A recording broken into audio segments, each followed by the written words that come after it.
Fala, meu povo, tudo bem? Estamos reunidos aqui mais uma vez para mais um episódio do Tech Faz Sentido. Hoje um papo aqui com a galera de dentro de casa, já vou apresentar ele para vocês, mas começando pelo meu Robin aqui de sempre. Não, pega mal falar assim, né? Mas Tamo aí. fala, certo, Bruninho. Tudo bem, cara? Tudo certo. E aí, pessoal? Bom, já tô aqui, figurinha carimbada, mas eu tô bem ansioso pro papo de hoje. Bru, já começa fazendo aquela introdução, então, falando quem é o nosso convidado, aliás, quem são os nossos convidados, falando também da Certesise pro pessoal já começar. Essa parte eu vou aprender. Vou aprender.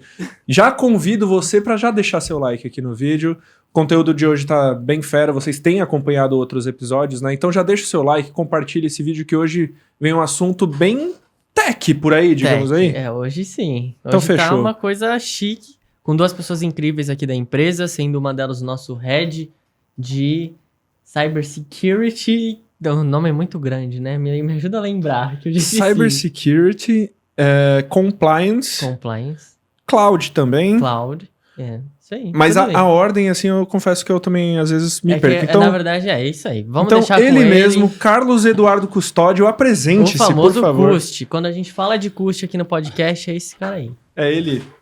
Bom dia, pessoal, tudo bem? Data Protection and Compliance, Cloud, DevOps e Platform. É isso aí. E o que mais tiver na empresa. Agora vocês entendem por que a gente se perde um pouco, né? Não o nome chique. E aí você conta pra gente daqui a pouquinho um pouco o que esse nome chique faz, mas ao lado deles temos também... Vai lá, Bru. Outro cara também fera. Esse aqui, assim, a gente tem um contato até um pouco mais próximo com algumas atividades aqui. E ele é o cara de TI que todo mundo sonha, assim. Você fala assim, cara... Preciso disso, quanto tempo demora? Você já imagina, 3 meses o cara te entrega em 1 semana. Então, vai lá, Dani, fica à vontade. Fala, pessoal, tudo bem? Eu sou o Daniel, eu sou líder técnico de infraestrutura e cloud na Certesise. E estamos aí, vamos bater o bate-papo de hoje para agregar um pouco mais aqui para o podcast. Boa. Com certeza. Vamos começar então já com essa pergunta. Cust, o que é tudo esse nome, cara? Essa... chiqueza toda aí, o que significa? O que você faz no dia a dia com esse nome todo aí, cara? Resolvo problemas. É isso, acabou. Resumidamente. O ano passado teve uma reestruturação na empresa, né? Eu tenho pouco tempo de empresa, eu tenho... Apenas? 12 anos.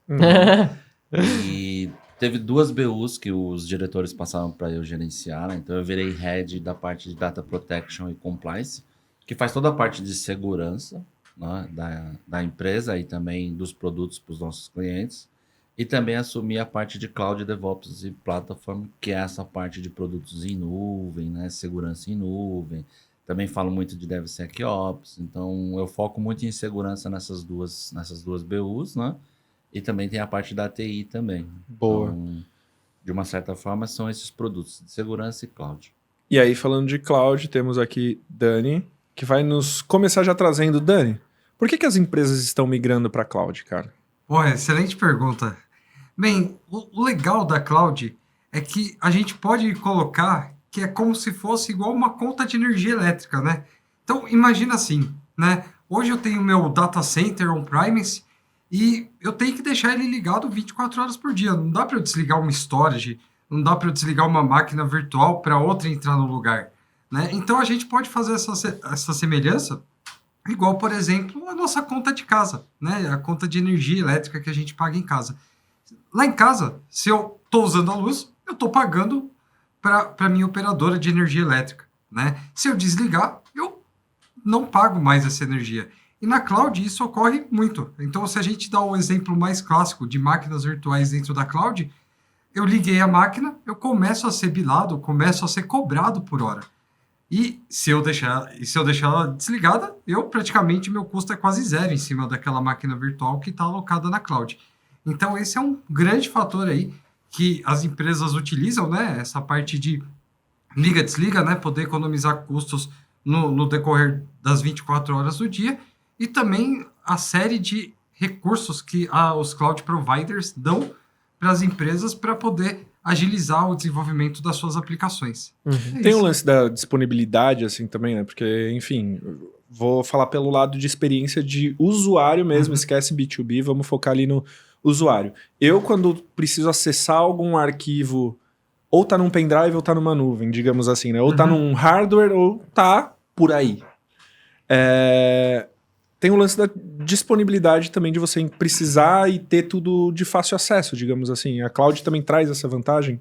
Traz sim. Todos os cloud providers, eles têm um SLA, né? Um tempo de entrega de serviço muito alto, né? Então, normalmente gira na casa de 99,99999 e vários décimos aí no decorrer de um ano, né? Então, isso ajuda bastante na disponibilidade e também um outro fator que a cloud ajuda bastante, a gente tá sempre com o nosso ambiente disponível, o nosso ambiente de pé, é que a gente pode trabalhar, por exemplo, em uma região com diversas AZs, né? Diversas availability zones, ou seja, várias zonas de disponibilidades. Então, em uma região que eu provisiono meu serviço, eu posso provisionar o mesmo serviço em 3 zonas de disponibilidade diferentes, por exemplo. Então, eu vou ter uma redundância desse serviço. Se, porventura, uma zona de disponibilidade cair, a própria cloud vai lá e já faz o roteamento de tráfego para outra. E aí, para o usuário final, acaba sendo muito mais imperceptível essa queda. Vocês vão ver aí em casa, às vezes vão surgir algumas siglas aí que eu mesmo também não vou conhecer, mas a gente vai traduzindo aos poucos, E era tá até bom? isso que eu ia já pegar esse gancho, você falou ali de on-premise, né? Uhum. Qual que é a diferença disso para cloud? Quais são os tipos de cloud e a diferença entre elas? Beleza, então hoje a gente pode colocar 3 tipos de provisionamento, né? Então, o que todo mundo conhece e vem desde os primórdios da TI, que é o on-premises. O on-premises não é nada mais, nada menos que você manter a sua tecnologia dentro de casa, né? Então, eu tenho os meus servidores, eu tenho os meus storages e eu tenho todos os componentes que eu preciso administrar. Então, eu tenho que administrar desde o ar-condicionado do data center para refrigerar as máquinas, né? Administrar a energia elétrica, administrar a água, por exemplo, se tem algum servidor que tem o cooler a água, né? Tenho que administrar N coisas, ou seja, tudo é meu, né? A gente também pode ir para o que a gente vê hoje em dia, né? Que é a utilização e a adoção de clouds públicas. Então, nós temos grandes cloud providers aí no mercado que fazem isso. E aí, a administração da infraestrutura, essa administração do ar-condicionado, da energia elétrica, da água, enfim, do data center em si, quem é responsável é o cloud provider. A gente só é responsável nessa parte por estar provisionando uma máquina virtual, provisionando um banco de dados, mas a infraestrutura que está lá por baixo dos panos fica com o cloud provider. E a gente também tem uma modalidade de cloud híbrida, onde a gente usa o nosso on-premise junto com a cloud pública. E a gente conecta os dois via uma VPN, por exemplo, ou via um tunelamento seguro, via cabo, entre os data centers, né? Entre o data center seu, on-premise, e o da cloud, né? Então, acaba sendo uma conexão tunelada e que não passa pela internet. Sim. Direta. E- Colocar um ponto Claro. Diga lá. da parte de gestão, né? Quando a gente tem o on-premise, né? E por que as empresas optam em migrar para a nuvem, né? O on-premise, você vai lá num fornecedor da sua escolha, compra um servidor, espera 30 a 40 dias para esse servidor chegar. Quando ele chega na sua empresa, você aloca ele no seu rack, você tem que ter um especialista no seu time que vai lá, vai instalar o sistema operacional, vai instalar o sistema da sua empresa, vai fazer. Então, para você ter um servidor operacional, vai ali 40 a 50 dias, né? Quando você está na nuvem, você já não precisa mais desse profissional. Você já tem uma redução de custo relacionada à mão de obra. A nuvem, o cloud provider, ele te libera o servidor em 8 horas, no máximo. Então, assim, eu peço hoje, amanhã está no rack. Uhum. E se eu pedir, dependendo do contrato, ele já entrega instalado o sistema operacional e algumas coisas. Então, a gente só entra com um custo um pouco menor, né? Sim. Uhum. Então, a migração, ela faz tudo isso. Quando você fala de disponibilidade, eu posso manter um serviço crítico 24 horas por dia disponível. Então, o meu time, por exemplo, a área comercial, eles vão ter acesso ao meu sistema 24 horas. E escalabilidade. Se eu estou no on-premise e eu preciso crescer o meu ambiente, eu vou lá no fornecedor daquele hardware e vou comprar um disco. esse disco vai demorar Mais um tantos dias tempo para aí, chegar, né? eu vou ter que ir lá, plugar na máquina, tem o custo do profissional, Uhum. configurar os RAIDs de disco e tudo mais. Se eu pedir para o fornecedor, a partir do momento que o meu servidor já está lá, em 6 horas, no máximo, eu já estou com esse ambiente já escalado.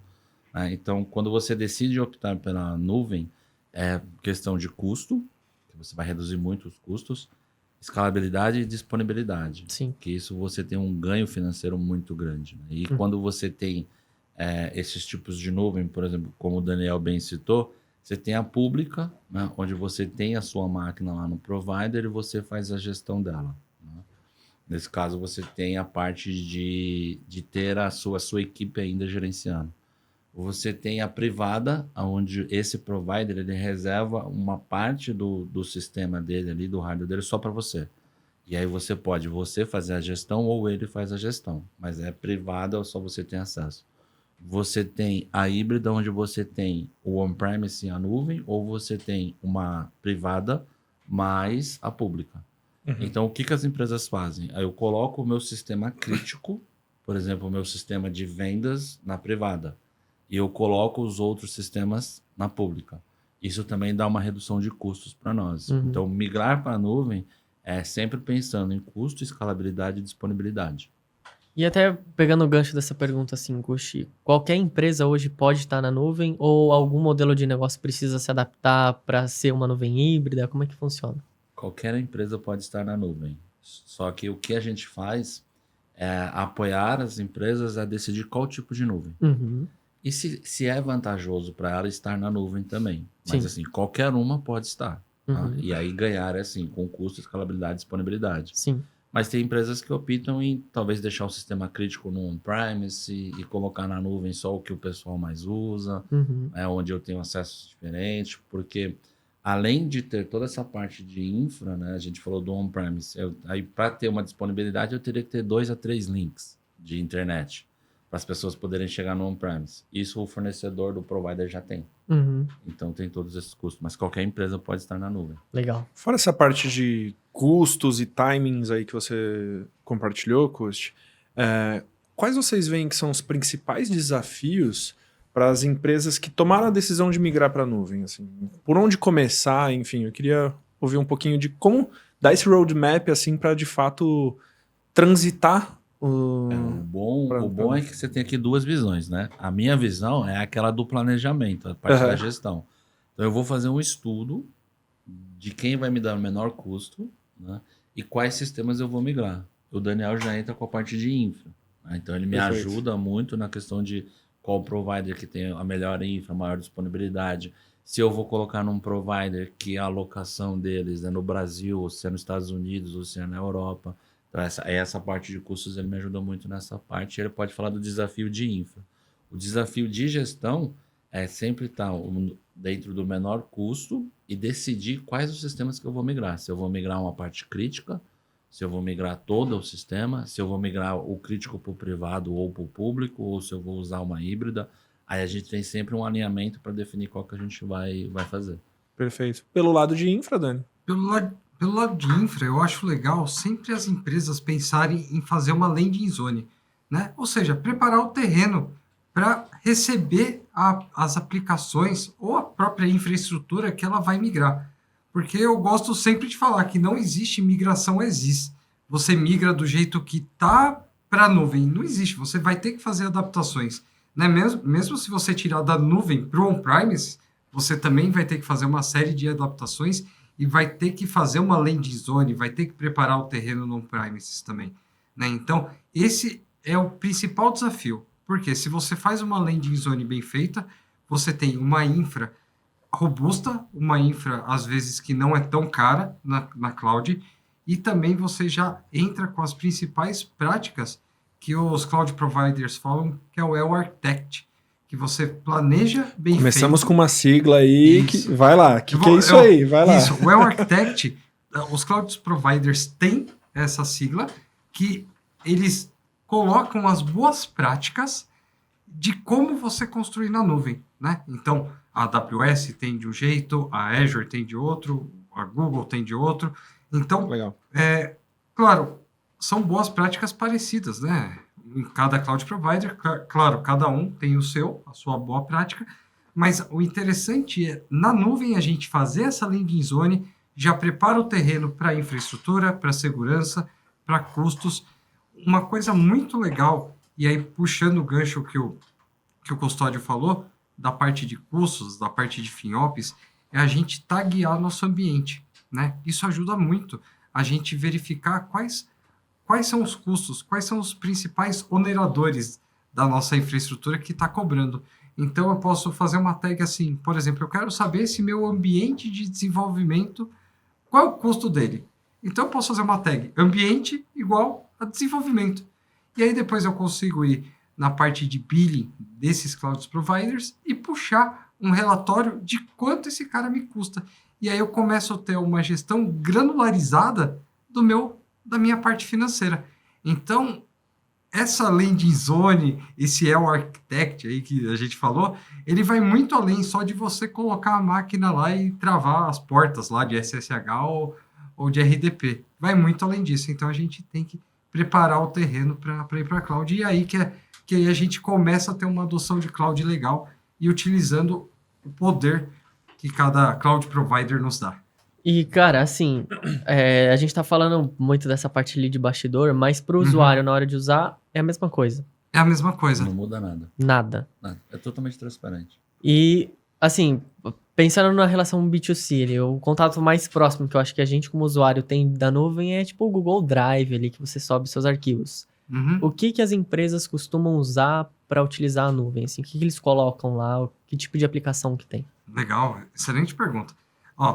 Então a gente pode começar com o modelo mais tradicional de todos, né?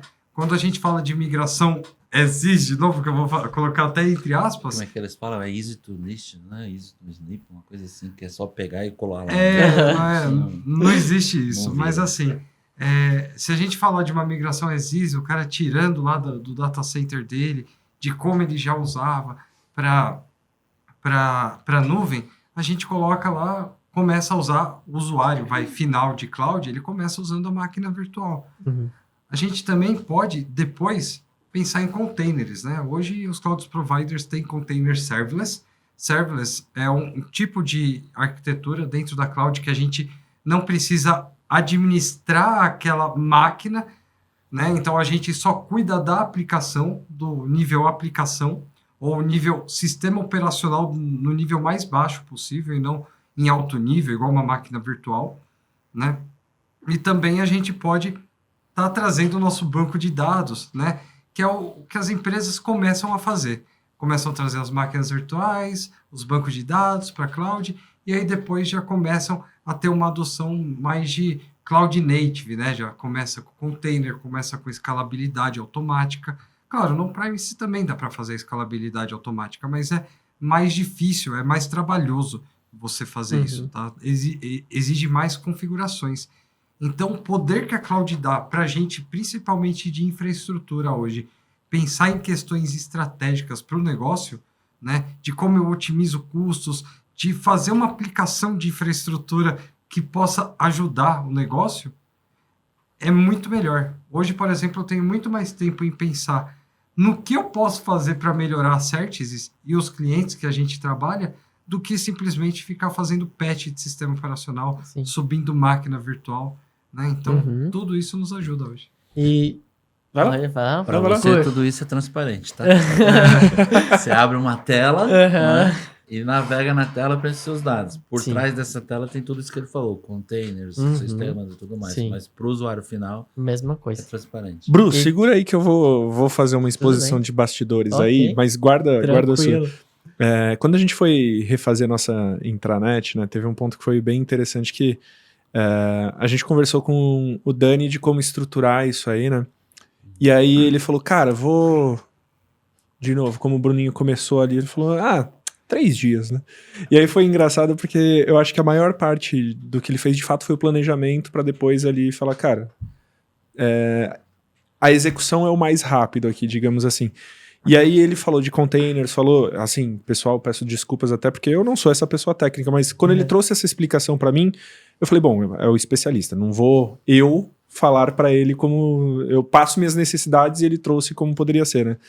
E aí ele falou, bom, a parte de containers está ok, parte de atualizações aí, a hora que você der um clique aí, deu refresh, já tá tudo ok, já atualiza para o site.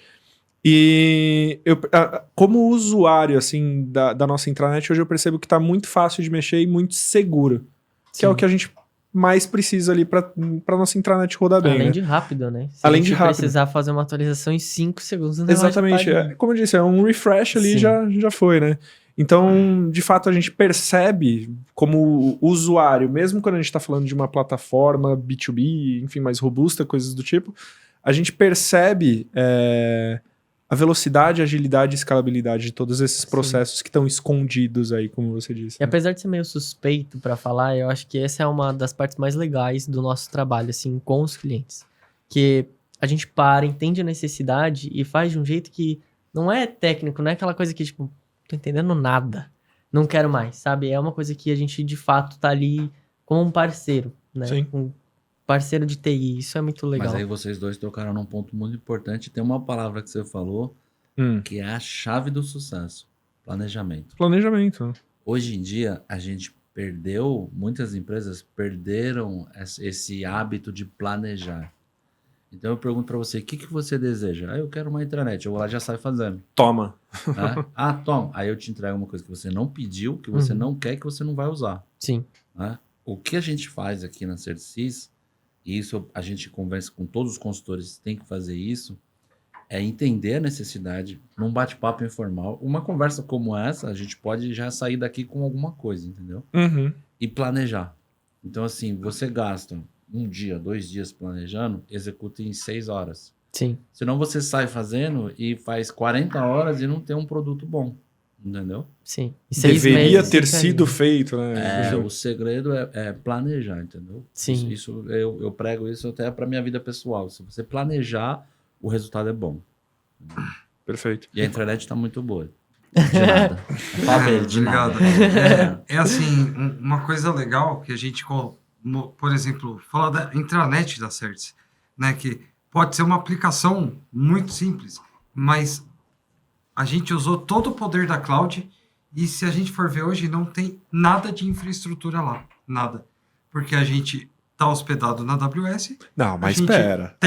Aí você me quebrou, porque eu falei, pô, você preparou uma infraestrutura. Me conta que é isso, não ter infraestrutura aí, cara. Não tem um modelo de infraestrutura do on-premise. Então, por exemplo, a gente montou na AWS, a gente tem o S3 trabalhando ele como website estático, né? Então, é um website estático e a gente tem o CloudFront lá. Então, a gente não precisa mais administrar a infraestrutura. Claro, tem a infraestrutura que a gente tem que configurar, mas toda a administração da intranet, da infraestrutura, não está mais comigo. Eu passei a bola para a AWS. Sim. Então, eles fazem a administração e hoje eu só tenho que me preocupar com a aplicação. Mais nada. Então, e eu consigo otimizar os meus custos trabalhando com ferramentas serverless. E hoje, por exemplo, a intranet acho que é uma das aplicações que menos gasta, se não é a que menos gasta dentro da Certs. E o que eu acho muito interessante disso, primeiro, a gente começou a mudar a nossa intranet porque a gente tinha um custo lá com ela que eu falei, cara, não precisa ter esse custo aqui, né? Vamos internalizar isso aqui e ver como que dá pra gente fazer. E hoje é a que menos gasta, né? E um ponto que eu acho muito legal disso é porque eu falei, Dani, a gente tava tendo um ponto aqui que a intranet, enfim, tava de rosca aqui em tal ponto. Ele falou, cara, aqui não vai cair mais. Faça o que fizer, dessa forma não vai cair mais, né? E aí você, quando traz o seu projeto e recebe esse retorno como segurança, você fala, cara, toca, né? Então, acho que tem um pouco disso. Mas eu queria também, até migrando aí um pouco o tema, pensando também em segurança, como o cloud tem afetado na segurança cibernética, assim, né? Quais são as oportunidades e desafios que a gente tem de cloud para gerar maior segurança também? Posso dar um passo antes? Vai lá. Um passo antes, que é muito em relação a isso também, mas puxando um pouquinho do título de compliance ali, que o Custódio trouxe pra gente. Perfeito. Tem muitas empresas tradicionais que às vezes têm medo de fazer essa migração por conta de compliance. Como que é essa relação? Antes da gente chegar em segurança, né, Uhum. no caso. O André ele tomou uma decisão de migrar para nuvem sem saber que estava migrando para nuvem. Foi, confesso que foi. Sim. Errei? Não sei. Não errou. Na questão, assim, de compliance, muitas empresas não se preocupam, né? Uhum. Mas quando a gente decidiu migrar a intranet, a gente decidiu que o André decidiu, tá? Mas você disse que eu não errei. Me ajuda aí. Não, eu digo que ele decidiu sem saber. A intranet ela era toda no on-premise. Uhum. Né? Então a gente pagava um terceiro para fazer a administração, a gente desligava ali um servidor, ele instalava uns aplicativos dele ali e eu tinha um acesso externo de um terceiro no meu ambiente. Né? Então eu tenho que criar um túnel para ele poder acessar, tem toda essa parte assim. Quando a gente decidiu migrar para a AWS, colocar o S3, o EC, fazer tudo isso, a gente está de acordo com as normas e seguranças da AWS, que foi que a gente escolheu, né? Sim. Então, o que a gente faz nessa questão de compliance é avaliar se aquele fornecedor está em conformidade. Bacana. Legal. Então, a AWS, até onde a gente sabe, tem toda essa parte de leis e normas bem rígidas e bem estruturadas. Então, está em conformidade. Então, a gente usa aquele ambiente. Legal. E aí, então, como o cloud tem apoiado para a segurança cibernética, quais desafios, quais oportunidades surgiram aí em termos que a nuvem direcionou para a segurança? Legal. Bem, o legal dos cloud providers é que, primeiro, eles já fornecem, né, firewalls gerenciados, né? Então, firewalls é aquele cara que vai limitar a entrada de dados, né? Vai limitar algum ataque que possa acontecer. E aí, a cloud já tem esse firewall gerenciado, a gente não precisa subir caixas de outros fabricantes, mas também a gente pode usar a cloud e trabalhar mais ou menos como se fosse no marketplace com os parceiros deles, né? Então a gente tem várias ferramentas aí de firewall, por exemplo, a gente pode trabalhar nesse ponto de segurança que é importante nas aplicações, a gente pode ter CDNs no meio que fazem a barreira do tráfego também. CDNs é Content Desculpa, eu tenho que fazer esse papel aqui, Dani. Imagina, Content Delivery Network. Ele é o cara que cacheia as informações, né? Cacheia, por exemplo, vou dar o exemplo de novo da intranet. Ela sempre abre rápido porque ela está atrás de um CDN, né? Então, tem um robozinho lá que fica toda hora batendo no nosso site para cachear e aparecer rápido para o usuário. Para o processamento não ser o client-side, que a gente chama, ser o server-side. Perfeito. Né? A gente pode usar CDNs, firewalls, a gente também pode usar firewalls de borda, firewalls de aplicação. Também podemos utilizar, voltando um pouco na landing zone, quando a gente fala de preparar o terreno, por exemplo, você colocar limitações na sua cloud. Então, eu não quero, por exemplo, que ninguém suba alguma coisa na porta 22, que é a porta SSH, para acessar um Linux. A gente consegue colocar essa configuração que se alguém colocar, o próprio Cloud Provider vai lá e já deita essa configuração, ele já tira, né? A gente também podemos fazer N coisas de travar e bloquear o acesso externo para nós, né? Uma coisa que a gente sempre tem que lembrar é que a cloud, ela fornece para a gente como se a gente tivesse utilizado... É um data center alugado, né? Porque a gente está utilizando lá de uma forma pay as you go, né? Então, você paga pelo uso, mas todas as definições de segurança, compliance, quem tem que fazer é você. A cloud não vai pegar na sua mão e falar, cara, eu preciso que você feche as portas aqui porque está tudo aberto. Tá para a internet. Não, eles vão recomendar, mas quem tem que fazer é você. E isso tem ligação com DevSecOps, que a gente tanto escuta totalmente, falar? Totalmente. Em DevSecOps, por exemplo, se a gente falar bem da parte técnica, né? Primeiro, o desenvolvedor, ele tem que saber configurar a aplicação dele que seja de uma forma segura, né? Não é tudo jogado na infra, né? Não fica tudo nas costas da infraestrutura ou da parte de segurança da informação, a parte de segurança. Então, existem ferramentas, por exemplo, no mercado, até ferramentas open source, que a gente pode, por exemplo, plugar na nossa aplicação e ver se tem alguma vulnerabilidade. Uhum. Indo mais para a área de segurança da informação e de compliance, a gente tem aí, por exemplo, quando a gente, voltando na Landing Zone, que é bem legal dar esse exemplo, porque é quando a gente está preparando, a gente pode deixar uma conta da nossa cloud só para logs, por exemplo. Né? Então, a gente garante compliance. Se a auditoria for lá, ela vai buscar lá naquela conta. Uhum. Tá? E a parte de infra mesmo, né? A parte de segurança da informação, quando a gente coloca os firewalls, trava as portas e coloca CDNs na frente. Então, tudo isso a gente consegue bloquear. Load balancers, né? Que também tem Sim. o seu bloqueio. Então, a gente consegue caminhar pelo viés da segurança em vários lados, né? Não só em infraestrutura. Que é cheia é salvar na memória, tá? Não é caixa. Oi? Ah, Sim, esse eu peguei, é, esse eu pegou? peguei, esse eu peguei. Na questão de segurança, né? Quando você... A gente estava até brincando antes de começar a gravar que Sim. não existe nuvem, né? Aham. O arquivo ele está em algum data center em alguma parte do mundo. Até eu mencionei aqui que você escolhe se está no Brasil, se está nos Estados Unidos, se está na Europa. Então, quando você fala de segurança, existem várias opções que os data centers oferecem para você, usuário final, ter de segurança. Então, a gente tem o MFA, que é o Multi-Factor Authentication, né? Uhum. Que muitas pessoas não usam, e aí tem o WhatsApp clonado e a família perde dinheiro. Aham. Que o Instagram tem, muita gente não usa e perde a conta. Né? Então, assim, existem as aplicações oferecem diversos, vamos dizer, parâmetros ou ferramentas de segurança. É que a gente não tem o hábito de ler e os utilizar. Sim. Mas antes disso, voltando um passo antes, quando a gente vai migrar de on-premise para nuvem, eu vou escolher um data center, né? Onde eu vou hospedar a minha nuvem. O data center ele pode ser tier 1, 2, 3, se eu não me engano até o nível 4. O nível 4 são poucos que tem. Então, se eu decidir, vou abrir um data center e vou fornecer serviço. Coloquei lá umas máquinas e um no-break, tier 1.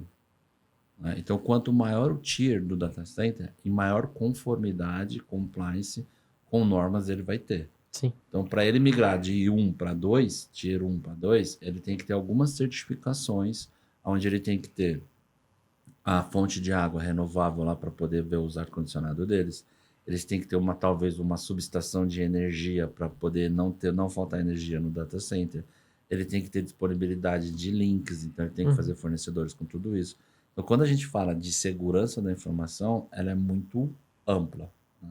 Então, você entra desde a parte de escolher um data center que tenha todas as certificações internacionais e te garanta essa disponibilidade, até o carinha que está na mesa, como o Daniel B. citou, que tem que desenvolver um código seguro. Sim. Antes a gente desenvolvia o código, né, e colocava lá e não avaliava. Né? Hoje você já desenvolve, passa numa ferramenta de vulnerabilidade, vê se tem alguma falha, depois você coloca em produção. Então, o DevSecOps ele tem essa preocupação de desenvolver o código desde o seu início, já pensando em segurança. Legal. Então, tem toda essa parte. Casando com o que a gente estava falando ali no começo de cloud pública e privada, eu ficar numa pública ou numa privada tem diferença ali de segurança? Já que a gente está meio que dividindo o mesmo servidor com outra empresa? Depende. Essa é a resposta universal. Tá? Depende do que você contratou. Entendi. Porque assim, você pode estar na pública, mas o provider pode estar gerenciando o seu ambiente. Uhum. Você pode estar na privada com ele gerenciando ou você gerenciando. Quando você assume o risco de gerenciar, aí é você que garante um pouco da segurança. Sim. Porque você tem que garantir a aplicação de patch, você tem que garantir que o seu sistema esteja atualizado. Uhum. Né? Quando você entra com a administração do provider, você só cobra dele. Entendi. Então, assim, a pessoa, eu sou super seguro, eu uso o MFA, eu uso tudo, mas o meu sistema operacional não se atualiza há 2 anos. Olha quantas brechas de vulnerabilidades você tem no seu sistema operacional. Sim. Né? Tanto que agora, alguns grandes fabricantes de sistema operacional, que eu não vou falar o nome, né? Aquele que domina o mercado, se você não aplica os bullets dele, a sua máquina vai ficando lenta. Então, quanto mais vulnerabilidade você tiver, mais patch você tiver pendente de aplicação, ele vai transformando a sua usabilidade numa coisa insustentável. Aí você tem que ir lá e aplicar. Entendeu? Porque Entendi. você tem que sanar as suas vulnerabilidades na sua máquina. Então, essa parte eu considero como iguais. Legal. E quais são as principais medidas de segurança assim, que uma empresa deve tomar para migrar os dados dela para a nuvem? Assim, né? Sei lá, hoje eu quero sair do on-premise para ir para a nuvem. Como eu devo já me precaver com os meus dados para fazer essa movimentação? Acho que a primeira é a escolha do fornecedor. Avaliando bem como que ele está em conformidade com as normas, com as leis, com as ISOs. Comece pela escolha e depois com o tipo de contrato que você vai fazer com eles. E a gente vê muito sobre criptografia. Todos os dados em cloud são criptografados ou existem outros tipos de segurança que não precisa necessariamente de uma criptografia? Aí é com o Dani. Bem, vamos lá. São duas etapas, né? Primeiro, a etapa da cloud Uhum. e segundo, a etapa que você sustenta o seu ambiente, né? Então, vamos imaginar assim. A etapa da cloud, que é a administração do data center, por exemplo, sim, eles têm lá a sua criptografia, que eles precisam passar por essas ISOs que o Custódio falou, né? Eles precisam estar em compliance lá no data center. Então, lá dentro, onde está hospedado a sua aplicação, os seus dados, está criptografado. Só que, na hora que vem para o seu ambiente, você também tem que criptografar, né? Não adianta nada lá na borda, tá? E o cara, algum hacker, alguma pessoa com atitude maliciosa chegou no seu ambiente e lá não está criptografado. Está tudo trafegando em texto plano, por exemplo. Vou dar um exemplo bem legal. Imagina que a gente tem duas aplicações, tá? Eu tenho uma aplicação aqui que faz X e essa aplicação recebe o X e transforma e manda Y para a mesma, né? Eu tenho duas formas de fazer ela. Ou fazer ela em texto plano, né? Ela se comunica só via rede, ou a gente começar a colocar protocolos tipo TLS, que é um protocolo de comunicação segura de dados, né?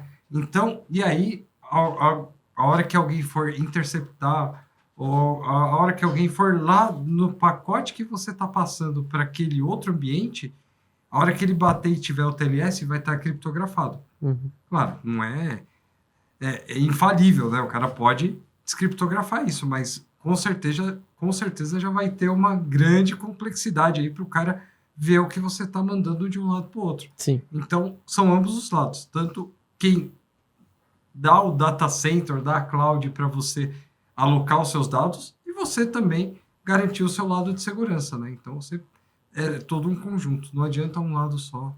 Sim. Tá tudo isso e você não tá. É meio que dificultar o caminho, né? Exato. Eu vou usar, assim, acho que o exemplo mais próximo e mais claro para todo mundo é o WhatsApp. Que aí a gente pega e faz a autenticação de 2 fatores, igual o Custi falou, que dificulta a entrada.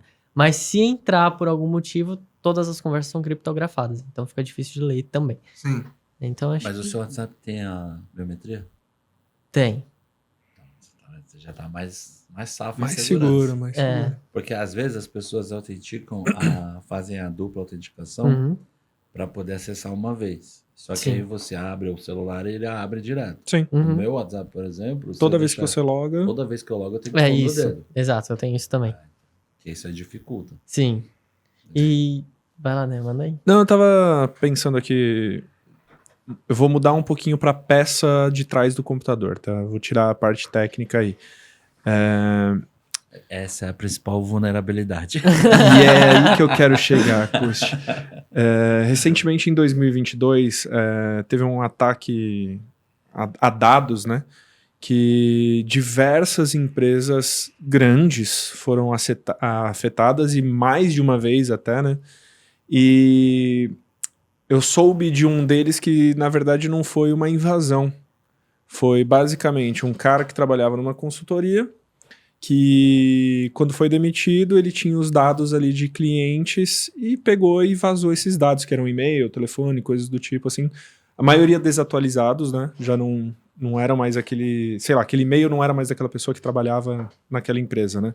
Mas não teve nada ali técnico. Foi uma pessoa que tomou uma decisão como o Dani disse aí, uma pessoa maliciosa, né, que tomou uma decisão naquele momento de calor e vazou dados, né?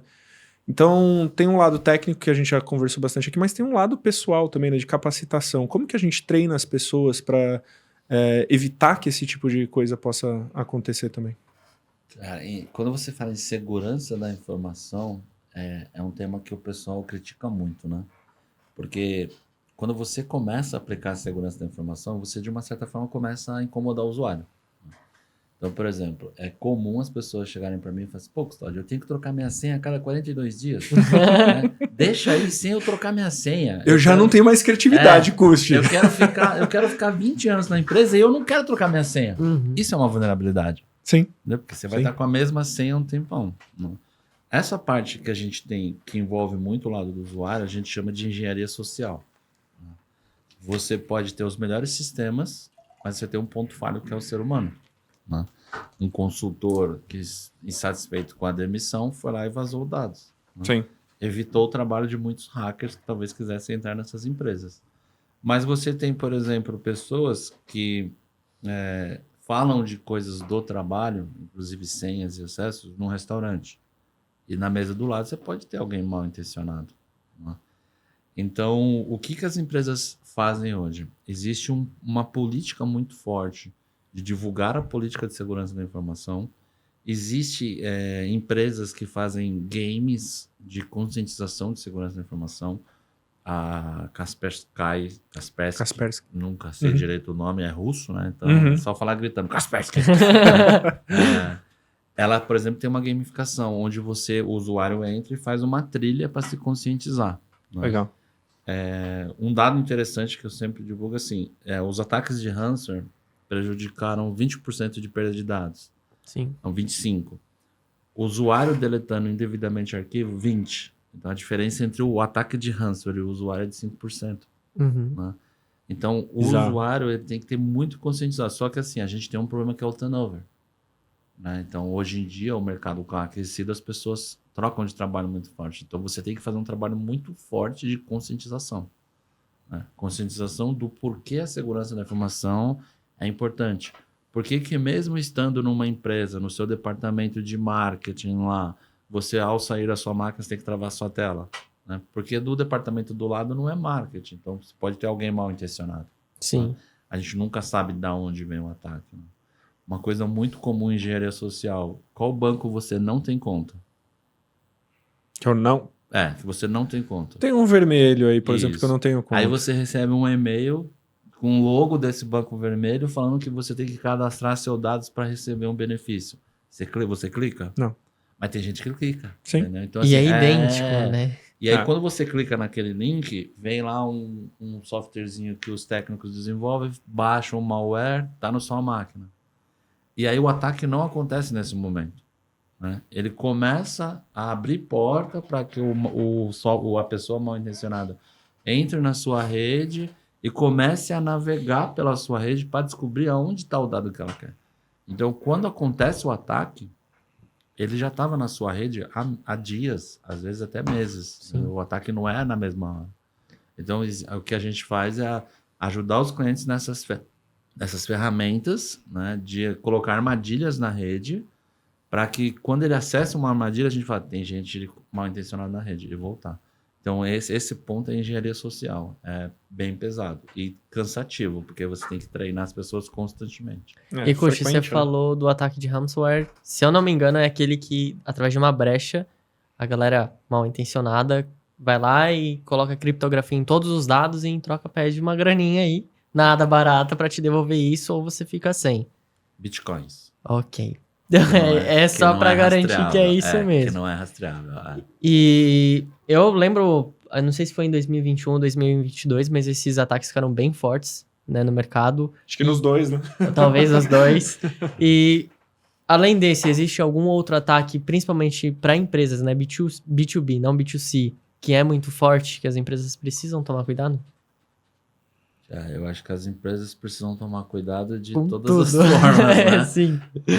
O ransomware ele ganhou muito destaque, né, recente, porque a pessoa entra na rede, acha os dados que quer pegar, rapina, né? Sequestra esses dados, Sim. criptografa, e aí te pede bitcoins para devolver, né? Só que quando você paga o bitcoins que ele quer e ele te devolve o dado, ele não te devolve o dado criptografado, bonitinho, no seu ambiente operacional. Ele devolve o dado. Alguns são gente boa e devolve um roteiro de como descriptografar aquele dado. Só que ninguém na empresa consegue. Aí você tem que contratar uma empresa para vir lá e descriptografar seus dados. Caramba. Tá, mas ele te devolveu, mas ele não ficou com uma cópia? Sim. Você não sabe. Provavelmente ficou. Então, você pagar não quer dizer que ele não vá divulgar seus dados. Uhum. Né? Então, tem essa parte do ransomware, que ficou famoso porque você tem que pagar e o sistema fica inoperante. Mas tem muitos ataques, por exemplo, através do malware, do cavalo de Troia, da engenharia social. Uhum. Então, segurança da informação é um assunto bem amplo, assim, que você tem que tomar cuidado e se preocupar e tentar imaginar coisas que você acha que não vai acontecer, mas bloquear antes que aconteça. Sim. Tem um ponto. Fui invadido, beleza? Sofri um ataque. É mais seguro ou mais fácil de lidar com ele por estar on-premise ou na nuvem? Ou mesma coisa? Mesma coisa? Muito importante você sempre ter um backup dos seus dados. Tanto quando a gente fala da forma pessoal, né? Então, por exemplo, eu tenho meus dados, né? Tenho minhas planilhas pessoais e eu guardo isso. Posso guardar em 2 lugares, por exemplo. Eu guardo no meu disco e guardo no OneDrive, no Google Drive, por aí vai. E na nuvem não é diferente. A gente tem que ter backups semanais ou diários, né? Ou uma outra rotina que seja aderente àquela infraestrutura, seja aderente àquela aplicação, para salvaguardar a gente, né? Caso algum estagiário vá lá e clique errado e delete o ambiente, ou até mesmo se a gente tiver algum ataque. Por exemplo, nós temos uma aplicação na Certis que ela está para o mercado, que é uma aplicação de FinOps, e ela tem os seus backups semanais. Ou seja, se alguém excluir o ambiente ou por alguma coisa acontecer, alguma coisa com esse ambiente de algum ataque, ou se o servidor quebrar, ou qualquer outra coisa do tipo, nós conseguimos fazer um restore super rápido do jeito que estava, porque os backups estão lá prontinhos para ser E restaurados. você tem alertas também, né, Dani, de alguma Sim. má operação, alguma coisa do tipo assim. Sim, Né? e aí que a gente pode, por exemplo, usar a inteligência do Cloud Provider. Essa aplicação que eu falei está hospedada na cloud. E, por exemplo, o primeiro alerta que eu coloquei antes de subir essa aplicação para o mercado foi que se, porventura, o sistema travasse, a aplicação travasse, ia reiniciar a máquina. Né? Isso aí se tratando da cloud em si, né? E aí por outros meios eu fui fazendo outros alertas, né? Um serviço caiu, lotou memória, lotou disco. Então tem diversos alertas que a gente consegue fazer aí. Mas é sempre importante, voltando ao assunto, ter um backup de Sim. tudo e mais de um lugar, né? Sempre, no mínimo 2. E para ataque de DDoS é a mesma coisa? Né? É diferente. É diferente. Uhum. Aí você já tem que... Aí a gente já iria para o lado do firewall, né? Sim. A gente também teria que ter uma proteção segura dentro do nosso DNS. Uhum. E quando a gente fala de ataques de DDoS, por exemplo, é importante que quando a gente está criando o nosso domínio na cloud, né? Ou até no premise, a gente tem que deixar o nosso domínio robusto para segurança, né? Habilitar features, habilitar recursos da cloud ou do on-premise que trave esse primeiro ataque aí, que é sempre o de DDoS, né? Uhum. De negação de serviço.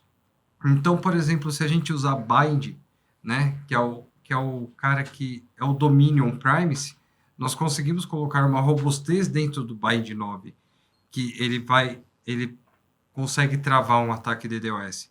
E os cloud providers também têm isso. Uhum. Claro que tudo que a gente agrega na cloud, a gente vai pagar mais por isso. Sim. Né? Eu estou agregando segurança, eu gasto de um lado, mas eu economizo muito de outro. Com né? certeza. De não ter um ataque e perder tudo. Sim. Ter um ataque de DDoS e todas as suas máquinas, todos os seus containers baixar. Ou, pior ainda, eu tenho um ataque desse e eu tenho alta escalabilidade do meu ambiente e tudo escalar. Uhum. E aí o meu custo, em vez de zerar, ele vai aumentar até onde meu cartão de crédito Sim. aguentar. E até eu acho que só para deixar claro o que é DDoS, e aí eu peço a ajuda de vocês para me ajudar a explicar isso, mas basicamente são requisições feitas em uma aplicação em massa até que sobrecarregue o sistema e ele tombe, é isso? Isso, exatamente. Então é por isso que eu falei da escalabilidade Você automática. Uau! Tô com uma vaga lá em Sai fora, tira o zóio, Tô tira o com zóio. uma vaga lá em TI. Então, é por isso que eu falei da escalabilidade. Sim. Então imagina, a pessoa maliciosa, o hacker, ele vem e ele solta um monte de requests em cima do seu load balancer, em cima da sua aplicação. Se o seu DNS, né, que é a porta de entrada, se seu load balancer também, que está abaixo do DNS, não estiver pronto para receber um ataque desse, vamos dizer assim, o seu ambiente ou ele vai cair, porque você não tem a escalabilidade, ou ele vai escalar até o limite que você colocou, e aí vem a conta depois. E aí você consegue ver que era muito mais importante você ter investido em segurança lá atrás, ter feito a landing zone correta, Uhum. do que pagar por isso, que E é ainda um grande tem problema. Pensando assim, vou trazer um modelo de negócio, por exemplo, varejo ali. Se você tem um marketplace e acontece esse tipo de caso, vai numa Black Friday da vida, o custo que você vai ter é muito maior porque você acaba perdendo as vendas, né? Sim. Então, mas o ataque acontece antes. Antes da Black Ah. Friday. Sabe por quê? Porque se você tiver com o seu sistema inoperante antes da Black Friday, você vai me pagar mais fácil. Entendi. Uhum. A negociação aí, A né? negociação é mais fácil. Porque você vai me pagar para poder estar operante na Black Friday. Uhum. Entendeu? Mas assim, o que o segredo é, quando você fala de segurança e de TI, é planejamento. Por exemplo, a gente foi chamado uma vez por uma grande companhia de seguro, porque ela sofreu um ataque de ransomware. Uhum. A gente foi atrás do backup, é o básico. Só que o backup dela estava todo mal estruturado. Então, assim, a gente gastou dias para voltar o sistema operante de novo, porque o backup tinha até fita faltando. Uhum. Caramba. Uma fita sem etiqueta, né? Para economizar com a etiqueta, o cara colocou com durex e folha papel A4. A etiqueta caía, a gente não sabia mais qual que era a fita. Então, existe Então, assim, tem que ter o planejamento correto, né? Uma outra coisa é assim, às vezes a pessoa até faz o backup, mas faz no mesmo local onde está o ataque. Então, quando você criptografa os dados, automaticamente você criptografa o backup também. Você perdeu o sistema. Então, você tem que fazer o backup e tirar dali, colocar em outro lugar. Sim. E a segurança é essa, cara. Quando você, tanto no on-premise quanto na nuvem, a partir do momento que ele começou a criptografar, ele vai sair criptografando no on-premise e vai sair criptografando na nuvem, entendeu? Você tem que ter alguém que vai se preocupar em bloquear isso antes. Aí tem várias ferramentas no mercado, inclusive que a gente trabalha, que você consegue detectar. Quando criptografou o primeiro arquivo, ele já falou, opa, travou aqui, já isola a máquina, devolve aquele arquivo e fala, ó, você está sendo invadido. A velha máxima do melhor prevenido que remediar, né? Sim. Acho que tem economia que acaba saindo Até caro. por né? isso que o investimento em segurança da informação agora, em 2023, está sendo muito maior do que era antes, entendeu? Custe é um ponto até interessante. Ontem eu estava conversando com o pessoal de Gartner, né, referência aí para pesquisas e estudos, principalmente na frente de tecnologia, né? E a gente está falando aqui dos dois temas que mais prevê esse investimento, né? Cloud e segurança. Segurança até como o primeiro aí desse ranking, né? Então, de fato, eu acho que a gente passou por uma fase aí muito voltada à experiência do consumidor durante até a pandemia, coisas do tipo, né? Mas agora eu acho que a gente está voltando o olhar para que, olha, a gente sabe, né? O mercado de tecnologia manteve um pouco a régua aí de investimentos, né? Não está fazendo mais aqueles grandes investimentos que rolaram durante a pandemia. E as duas principais frentes que falam hoje são segurança, a primeira delas, e com uma grande margem até, e a segunda, cloud, cara. Então, de fato, a gente está discutindo temas aqui da preocupação dos CIOs, dos CTOs, enfim. E aí, tem um ponto que eu queria trazer, Dani, que você começou a falar muito sobre gestão, né? que você trouxe ali de observar a minha nuvem, observar a minha segurança e coisas do tipo, ter um dash para isso, alguma coisa do tipo. Queria que você trouxesse aqui para a gente o que é FinOps, o que é observabilidade, e aí a gente começa a migrar um pouco para um tema aí de um produto que estamos com novidades aí, mas por favor, o que é FinOps, o que é observabilidade, cara? Legal. O assunto FinOps, né? Ele nasceu depois que a cloud começou a existir, né? Por quê?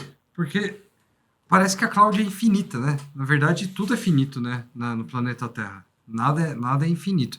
E a cloud também ela não é infinita. Você começar a provisionar lá 1 milhão de máquinas virtuais, pode ser que a 1.000.001 já a cloud fale, ó, não aguento mais, tá? Provisiona em outro lugar. Então, e vendo que muita gente não sabe controlar os custos e não tem uma visibilidade muito efetiva do seu ambiente, nasceu aí o FinOps, né? E falando sobre observabilidade, a gente pode falar que observabilidade ele tem 3 pilares.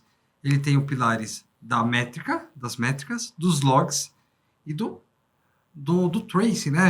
Então a gente consegue ver toda a monitoração que a gente tem as métricas, a observabilidade e os logs, né? Que são os 3 pilares. E nisso a gente consegue unir o FinOps e a observabilidade numa plataforma só, que é o que a gente está fazendo, né? Quando a gente, por exemplo, tem um bom controle das métricas do nosso ambiente, da observabilidade do nosso ambiente, a gente consegue, por exemplo, ver se uma máquina virtual, vou dar o exemplo mais básico de todos, se ela está sendo subutilizada ou se ela está sendo muito utilizada, né? E a gente consegue começar a estimar quanto de recurso eu preciso colocar naquele cara, né? E a nossa ferramenta que a gente traz hoje, né, que ela já está entrando no mercado com uma força bem grande, que é o CertOps, a gente une isso e a parte de FinOps a gente consegue trazer com queries SQL toda a parte de financeira, a parte de billing que a sua conta de cloud tem. Então, algo, por exemplo, que você teria muita dificuldade de pegar lá e ver, olha, eu tenho um container que está na região X, está gastando isso. A gente consegue buscar lá para você, que está aí do outro lado, o quanto você está gastando, né? O quanto você pode economizar, quais são as suas oportunidades de ganho na cloud, né? Enxugar o máximo possível que você gasta, né? E ter esse pagamento PES as you go, realmente, você vai pagar pelo que você vai usar. Então, a gente consegue trazer toda essa visibilidade. Então, unindo essa parte das queries SQL que nós utilizamos para ver os seus gastos e as potenciais economias e ter a observabilidade ao seu favor de você conseguir ver o que está gargalando ou o que está sendo subutilizado no ambiente, isso ajuda muito na administração e no planejamento da infraestrutura e também na execução do dia a dia, né? Não é só o planejar, né? A gente tem que executar e cuidar daquilo lá.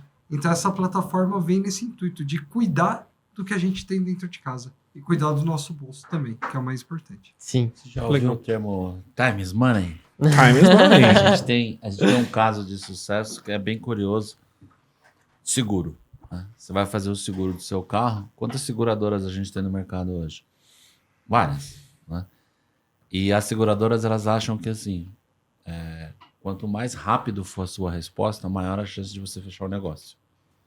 Então, nós configuramos dentro de uma seguradora um sistema de observabilidade onde todos os gaps, todo o mapeamento daquela transação ficava nas telas da TV. Ao menor sinal de gargalo, seja no banco de dados ou no nível, o item muda de cor na tela e a equipe de suporte já sai correndo para resolver. Porque assim, se eu responder uma cotação de seguro em 5 segundos e o meu concorrente responder em 3, ele tem mais chance de fechar o negócio que eu. Então, era bonito de se ver, porque fica na TV, tem lá desde da sucursal, a parte de banco, aplicação, tudo. Começou a engargalar, já mudava de cor e a equipe daquela responsabilidade, daquele item, daquele item de configuração já corria atrás para resolver. Então, assim, a observabilidade... ela vem Alarme pra de dar sirene de bombeiro, assim, né? Exatamente, Imaginei a cara. mesma cena, assim. E aí, essa ferramenta que o Daniel comentou, que é um produto que a gente está lançando, ela faz essa parte também de administrar os recursos das máquinas. Então, além de ter essa parte financeira, a gente enxergar o quanto a gente pode melhorar o nosso consumo e reduzir nosso custo, ela mostra a chamada de banco, ela mostra a chamada de hardware, né? Que são coisas que normalmente quem se preocupa é a TI, né? O usuário final, ele não se preocupa. Mas se você tem um servidor que ele está com muito consumo de memória e a sua resposta está lenta, você tem que ir lá e melhorar esse servidor. Então, a observabilidade traz tudo isso para nós. Bom, repetindo o nome da ferramenta aqui, Certops, começo aí de Certsys na companhia e Ops de operações. Você que quiser conhecer, a gente vai deixar o link aqui abaixo também. Entre em contato com o nosso time da Certsys, a gente também vai deixar o nosso e-mail aqui para quem quiser conhecer essa ferramenta e aplicar aí nos seus negócios. Bom, gente, vamos caminhando aí para as considerações finais. Bruninho, você Com tem mais certeza. alguma ponta Tenho, eu aí? ia casar por até com isso favor. que você falou, assim, Custi, olhando pro seu lado, assim, e pra quem tá assistindo a gente, as empresas que estão assistindo a gente, quando é o momento delas pensarem em contratar a gente pra fazer tudo isso? Ontem. Já era. Respondido. Pronto. Qual que é o nosso diferencial, tá? Eu falo com propriedade pelo tempo de casa. Custi, só vem um pouquinho mais aqui pro microfone, Tá. por favor. Boa. O que eu faço? A gente não traz uma solução pronta. Uhum. Tá? A gente até trabalha com soluções prontas de mercado. Mas o nosso estilo de trabalhar é entender a real necessidade do cliente. Então, é comum que o cliente procure a gente com uma necessidade X e depois de um forte bate-papo, que a gente chama de uma entrevista de assessment, para entendimento da necessidade, a gente consiga ofertar para ele o que ele realmente precisa, que não era aquele X, era X mais 2. Uhum. Né? A Certsys, ela trabalha muito como um trust advisor, né? Então, Sim. assim, a gente trabalha com vários produtos líderes de mercado, né? Fabricantes líderes de mercado, onde a gente tem produtos que trabalham desde uma integração, né? Até a questão de BPM, a gente trabalha com produtos como de atendimento ao cliente. Então, assim, faça uma consulta com a gente, né? E a gente com certeza vai poder agregar. Então, qual é o melhor momento para nos procurar? É hoje, é agora. Acabou de ver esse vídeo aqui, já clica no link Clica aí, aqui, mano. já Já entra em era. contato com a gente. Com certeza. A gente vai marcar um bate-papo, vai fazer essa entrevista inicial de necessidade e vai propor, entendeu? E se a gente não conseguir um produto de mercado, a gente desenvolve alguma solução. A gente tem um time de desenvolvimento muito forte. Então, a gente já entrou com várias integrações, customizações que resolvem o problema. Então, Sim. a hora de contactar é agora. É isso, fique à vontade aí. Estamos aqui aguardando o Com seu certeza. contato. Dani, alguma consideração final, cara, que você queira contribuir aí pro pessoal de casa? A consideração é agradecer a oportunidade. Gostei bastante de estar aqui com vocês três. E obrigado mesmo. E sempre que possível, conte conosco aí para estar ajudando você nos seus workloads diários. Com Boa. certeza. Custi, algo que você queira compartilhar pro pessoal de casa? Eu queria falar, que eu prometi pro Bruninho que eu não ia falar, que não existe nuvem, né? É verdade, essa é a pergunta. Polêmico, né? É igual a gente tava brincando, quem é Cláudio e onde ele tá, né? Então por que não existe nuvem? Porque o arquivo ele está em algum data center em alguma parte do mundo, né? Então o conceito de nuvem é antigo, né? O que a gente chamava de WAN, né? Passa a ser nuvem agora. Uhum. Eu brinco bastante com isso, né? Eu falo assim, não existe nuvem, né? Tá em alguma parte do mundo, Sim. tem um computador que tá com o seu arquivo. Dá pra você ir lá ver. Dá pra você ir lá e ver o seu arquivo.